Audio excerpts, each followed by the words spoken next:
مدینہ منورہ کی خاموش رات تھی۔ چاند آسمان پر جیسے آئینے کا کوئی ٹوٹا ہوا ٹکڑا رک سا گیا ہو۔ سارا شہر سو رہا تھا، مگر دور کہیں ایک سایہ مسجد نبوی کے اطراف چکر لگا رہا تھا۔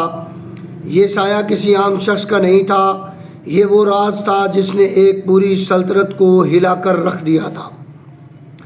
دوسری طرف دمشق میں سلطان نور الدین زنگی اپنے کمرے میں بیٹھا تھا۔ یہ وہ حکمران تھا جس کے بارے میں تاریخ کہتی ہے کہ عدل اور تقوی اس کی رگوں میں خون کی طرح دوڑتا تھا۔ اس رات وہ بے چین تھا، نیند آنکھوں سے کوسوں دور تھی۔ اس کے چہرے پر ایسا اضطراب تھا جس نے محل کے سپاہیوں کو بھی خاموش کر دیا تھا۔ اچانک وہ چونک کر اٹھ بیٹھا، اس نے سینے پر ہاتھ رکھا، سانس تیز تھی، اور پھر اس نے دھیمی آواز میں کہا، یہ خواب تھا؟ یہ پکار کس کی تھی؟ یہ خواب کیسا تھا؟ اس نے اپنے وزیر کو فوراً بلایا۔ وزیر تیزی سے آیا اور پوچھا، سلطان خیریت تو ہے؟ نور الدین زنگی نے گہری نظر سے دیکھا اور صرف اتنا کہا، میں نے خواب میں رسول اللہ صلی اللہ علیہ وسلم کو دیکھا ہے 2 مرتبہ۔ دونوں بار بہت رنجیدہ تھے اور فرما رہے تھے، نور الدین ہماری مدد کو دوڑتے ہوئے آؤ۔ وزیر کے قدم جیسے زمین میں دھنس گئے۔ یہ معمولی بات نہیں تھی۔ نور الدین نے حکم دیا، فوراً تیاری کرو، ہم صبح ہی مدینہ روانہ ہوں گے۔ وجہ میں تمہیں راستے میں بتاؤں گا۔ ایک ہی دن میں لشکر تیار ہوا، قافلہ روانہ ہوا، مگر حیرت کی بات یہ تھی کہ نور الدین نے اپنے قریب ترین سپاہی آفیسر اور کسی کو اصل مقصد نہیں بتایا۔ صرف ایک جملہ کہا، ہم مدینہ جا رہے ہیں اور وہاں پر کچھ بڑا ہونے والا ہے۔ 12 دن کا سفر تھا۔ 12 دن تک نور الدین زنگی نہ مسکرایا، نہ ہنسا، نہ آرام کیا۔ رات ہوتے ہی وہ جاگ جاتا، آسمان کی طرف دیکھتا جیسے کوئی اشارہ ڈھونڈ رہا ہو۔ جب قافلہ مدینہ کے قریب پہنچا تو نور الدین کے دل کی دھڑکن تیز ہو گئی، جیسے کوئی راز قریب آ رہا ہو، اور نور الدین کی آنکھیں سرخ ہو رہی تھیں۔ مدینہ پہنچتے ہی اس نے سیدھا گورنر کو بلوایا اور کہا، مجھے شہر کے تمام لوگ دربار میں حاضر چاہیے۔ ایک ایک شخص کو، کسی بچے تک کو، کسی کو پیچھے مت رہنے دو۔ یہ حکم غیر معمولی حکم تھا، مگر نور الدین کے چہرے پر ایسی سنجیدگی تھی کہ کوئی سوال نہ کر سکتا تھا۔ پورا مدینہ جمع ہونے لگا۔ بوڑھے، جوان، عورتیں، بچے، سب کے چہروں پر حیرت تھی کہ آخر سلطان کیا تلاش کر رہا ہے۔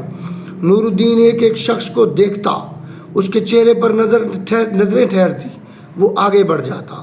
چند گھنٹے گزر گئے، سارا مدینہ آ گیا، سوائے چند مسافروں کے جو مسجد نبوی کے قریب ایک مکان میں ٹھہرے ہوئے تھے۔ گورنر نے بتلایا، یا سلطان، 2 لوگ باقی ہیں، وہ بڑی عبادت گزار ہیں، ساری رات تہجد پڑھتے ہیں، دن بھر روزے رکھتے ہیں، لوگوں میں خیر بانٹتے رہتے ہیں۔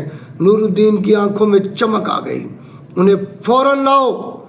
جب وہ دونوں آئے تو سلطان نے انہیں دیکھ کر ایک ہی دم میں سلطان کھڑا ہو گیا۔ یہ وہی چہرے تھے جو اس نے خواب میں دیکھے تھے۔ خواب میں رسول اللہ صلی اللہ علیہ وسلم کے دائیں طرف کھڑے تھے، مگر خوفناک چالوں کے ساتھ، شاطرانہ چالیں اپنے چہرے پر سجائے ہوئے تھے۔ نور الدین گرجی ہوئی آواز میں بولا، تم دونوں کہاں سے آئے ہو؟ مدینہ میں کیا کر رہے ہو؟ راتوں کو کہاں چلے جاتے ہو؟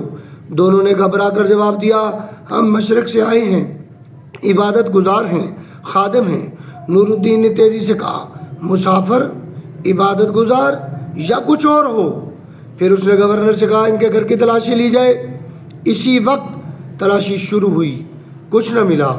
لوگ نور الدین زنگی کی طرف دیکھنے لگے کہ جیسے وہ غلط فہمی کا شکار ہو گیا ہو، مگر نور الدین خاموش کھڑا تھا۔ اس کی آنکھیں بند تھیں، جیسے دل کے اندر کوئی جواب تلاش کر رہا ہو۔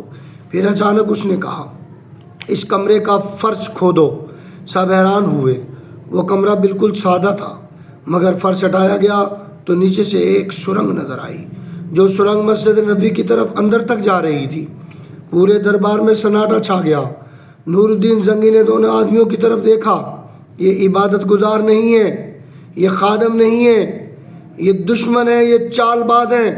مگر وَمَكَرُ اللَّهِ مَكْرًا كُبَّارًا، اللہ کا مکر ان سب سے بڑھ کر ہے۔ سرنگ میں مشعلیں لائی گئیں، روشنی پڑی تو معلوم ہوا کہ سرنگ سیدھی روضہ رسول صلی اللہ علیہ وآلہ وسلم کے قریب پہنچ چکی ہے۔ یہ دونوں دراصل عیسائی جاسوس تھے جو ایک بھیانک منصوبہ لے کر آئے تھے جو رسول اقدس صلی اللہ علیہ وسلم کے جسد خاکی کو اٹھا کر لے جانا چاہتے تھے۔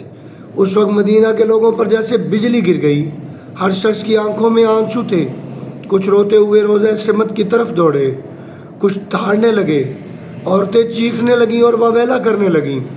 اپنی کمزوری پر سب لوگ اللہ سے معافی مانگنے لگے۔ نور الدین نے سجدہ شکر کیا مگر اس کی آنکھوں سے آنسو بہہ رہے تھے۔ اس نے اپنے وزیر سے کہا، یہ تھا وہ راز، یہ تھی وہ پکار، وہ خواب بیکار نہ تھا، میرے آقا صلی اللہ علیہ وسلم نے بلایا تھا اور ان کی حفاظت ہم پر واجب تھی۔